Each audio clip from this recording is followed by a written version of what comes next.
Iniciamos mais um bloco do Literatura, agora com Celina Sais, ela que é pesquisadora de documentos, de jornais, de revistas de época, documentos antigos, e com uma certa paixão e muita especialidade na história do Quiririm, desse distrito aqui de Taubaté, tão querido por todos nós de Taubaté e da região aqui de Taubaté.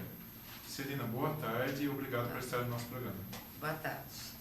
Então, Celina, primeiramente eu queria saber lá no começo mesmo, o que levou você a começar a pesquisar sobre o Quiririm, essa paixão sua pela imigração italiana, como que foi tudo, o início disso tudo? É desde criança que você tem essa paixão, você descobriu muita coisa depois com essas pesquisas, coisas muito interessantes, mas onde começou tudo? Foi com os avós, foi com os pais, foi ouvindo conversas ali à beira de fogão, como você mesmo comentou com a gente?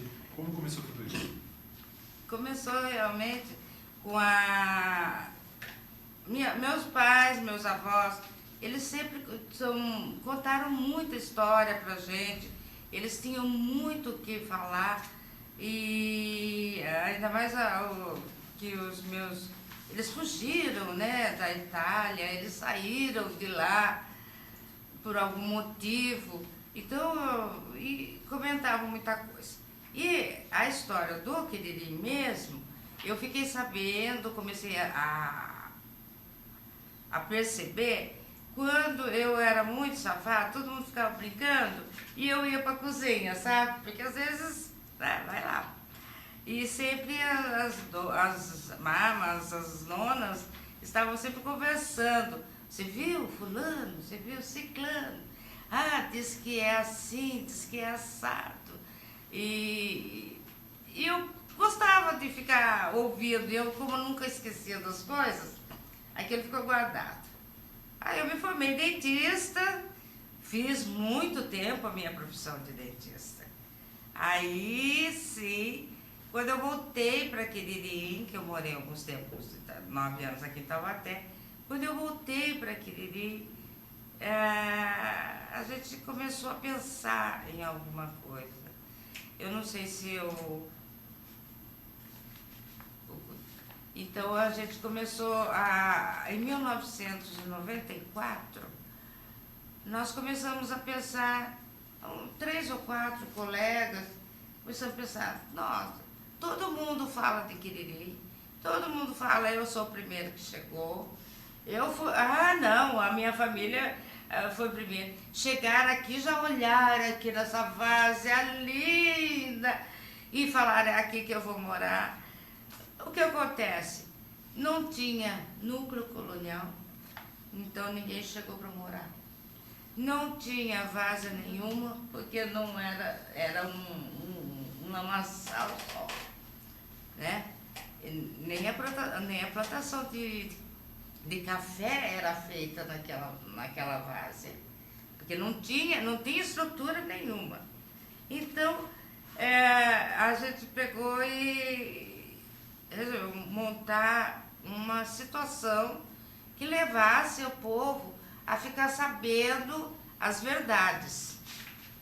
Se bem que as verdades são muito delicadas da gente contar, né?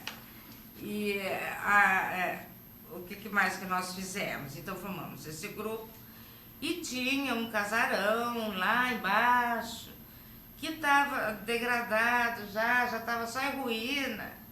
Nós fomos conversar com o prefeito José Bernardo Ortiz, na época, e se ele poderia restaurar aquele casarão, porque aquele casarão, na verdade, pertencia à prefeitura no momento, né? Então a gente não tinha que pedir para ele. Ele mandou analisar e a triste história, não tem condições. Está muito deteriorado, são 2 andares. Como que nós vamos fazer? Entendeu? É onde hoje é o museu? É onde hoje é o museu. Sim. Então nós começamos isso em 94. e ele pegou, e não tem jeito. E as trincas são verticais. Trinca vertical não tem como arrumar. As horizontais sim, mas as verticais não pode. Aí nós vamos chorar, né? Ah, pelo amor de Deus, faço o impossível, é o único lugar que nós temos. E ele pegou e contratou o professor Hernani. E o professor Hernani com aquela calma, paciência, foi lá, estudou tudo. Tinha muitas peças do casarão que estavam guardadas por uma eventualidade já na casa da Carmen Solti.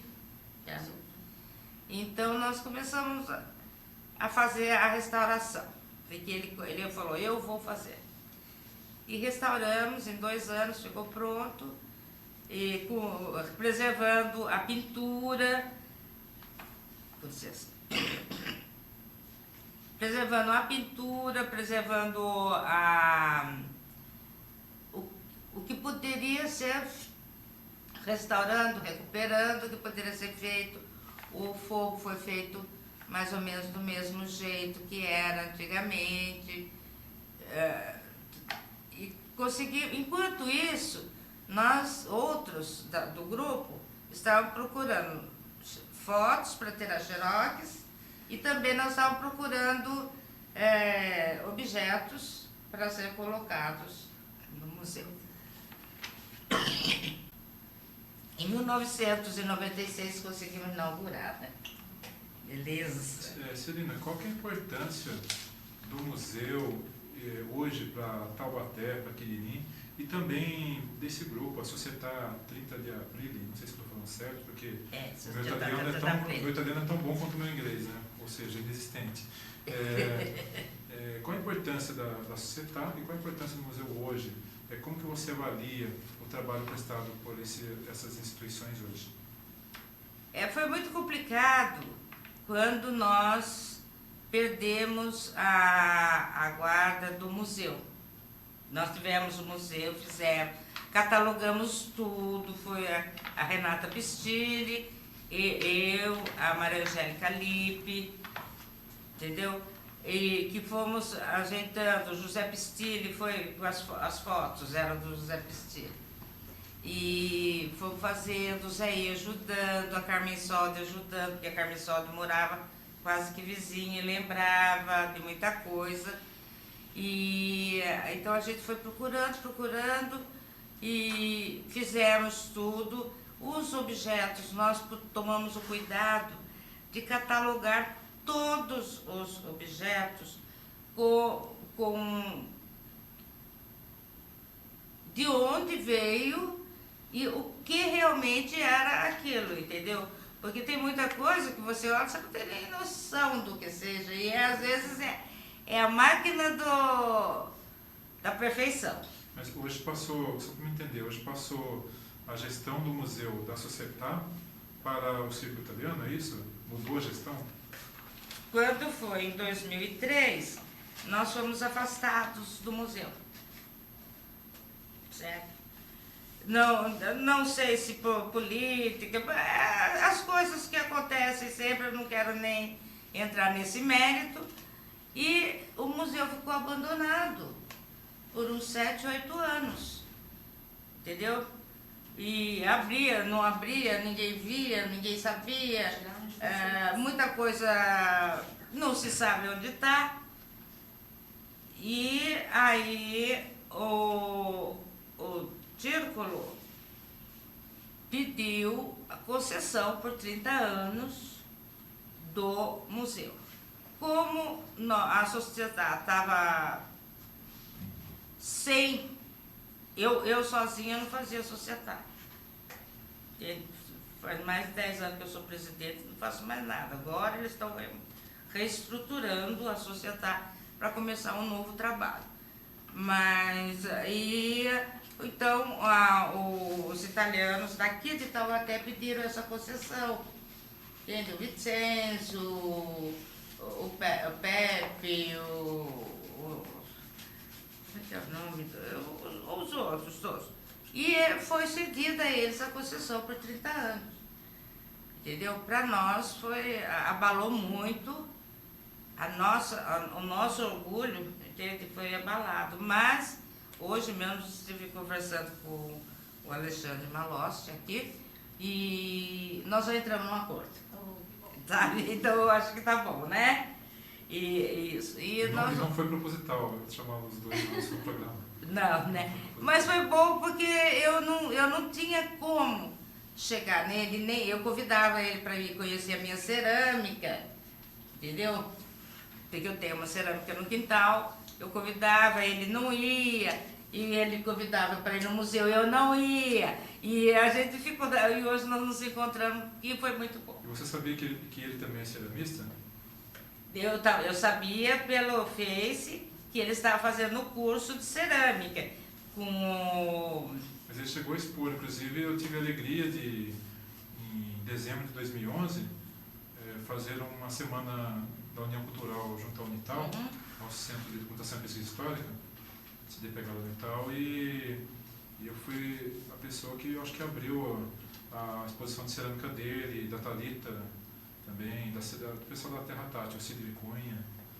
Então, o Alexandre hoje é professor de cerâmica. Então, a Thalita eu fiz um curso junto com ela, lá em Tremembé, com o Branco. Sim. Eu fiz o curso, uma parte do curso, junto, pelo menos conseguia levantar o vaso. Porque eu sou muito mais de fazer desenhos sobre o barro. Certo. Entende? É meio diferente o desenho. Mas assim, uma chapa, um vaso eu desenho. Então, ceramista, pesquisadora, dentista. Mas no fim você toca por um lado, entendeu? Eu gostaria até de focar agora algo antes de encerrar, porque eu acho que é muito importante. A gente até vai marcar um outro programa para falar mais da história que ele desde lá de 1890, 1916, as datas históricas. Eu só vou falar uma coisa para você. Sim. Eu tô louca para continuar a fazer pesquisa e tô mesmo. Eu saí de uma fase muito ruim, que eu fiquei 10 anos numa fase muito ruim, eu vou voltar a fazer pesquisa, porque a pesquisa em documentos, seguida assim, em documentos, ela foi feita de 1880 a 1900 e parou. Entendi. Então agora nós vamos continuar, se Deus quiser. Então vamos deixar o passado para trás, né? E vamos falar de uma coisa recente. O passado que eu falo, a parte ruim que você falou do passado, a parte boa a gente fala. Mas algo muito importante que eu gostaria que você falasse rapidamente para a gente, antes de encerrar essa entrevista, é que dentre os inúmeros, talvez milhares de documentos que você pesquisa, que você está sempre correndo atrás, fazendo levantamento, você encontrou um documento interessante, que é o atestado de óbito da Viscondessa do Tremembé, que ela é a avó do escritor José Bento Monteiro Lobato, ou para quem preferir, José Renato Monteiro Lobato, que ele mudou o nome para Bento depois, cadê a bengala do pai dele. A avó dele, Viscondessa do Tremembé, onde hoje inclusive até funciona, um dos casarões dela, funciona o CDPH da Unital, até você entregou, tem lá no Facebook, tem na mídia, na internet, a foto de você entregando o atestado de óbito dela ao professor Dr. Mauro Castilho, nosso amigo, que está à frente, coordenando o CDPH da Unital. Você entrega para ele ali aquele atestado. Como que foi isso, encontrar esse documento? Você poderia contar Foi o fato mais estranho que aconteceu na minha vida de pesquisador, que todo mundo sabia que eu era pesquisador, porque eu não paro de falar, né? Então todo mundo ficou sabendo. E eu recebi um telefonema na virada do século, 2001, 2002. Eu recebi um telefonema que eu tinha vários documentos na porta da minha casa. Tinha deixado vários documentos. Várias caixas assim, mas era muita coisa. E quando eu abri atestado de óbito, eu falei, meu Deus. Aí tem os sobrenomes das famílias italianas. Ótimo, então eu comecei a olhar, pesquisar, fazer o fichário e tudo mais. De repente eu vejo um documento que tem Viscondessa de Tremembé, Dona Maria, Belmira, né? Eu falei, é isso. Eu guardei esse documento separado daqueles 3.000 outros que eu já tinha, entendeu? Porque os outros não eram de pessoas comuns que tinham morrido e tudo mais. E esse era da Viscondense, mas eu guardei durante uns 10 anos. Porque agora que eu fui entregar, porque tem gente que dizia que eu telefonei imediatamente pro Mauro. Não. Depois, na hora que eu decidi entregar o documento, eu telefonei pro Mauro, que era a pessoa mais adequada a receber esse documento. Certo? Então, teve muito sucesso, porque o CDPH passou até a criar um interesse nas escolas, tudo a conhecer. Eu estive lá outro dia fazendo uma reportagem, estava a criançada da escola primária, eu não sei como se fala, hoje em dia é 5ª, 6ª, 7ª série, fazendo a visita para ver o tal do documento. É muito bonito, eu gosto, adoro. Realmente é algo muito interessante. A gente viu a foto no Facebook, nas mídias. Né? E, Celina, parabéns por esse trabalho seu. Gostaria de convidá-la uma próxima vez para o nosso programa.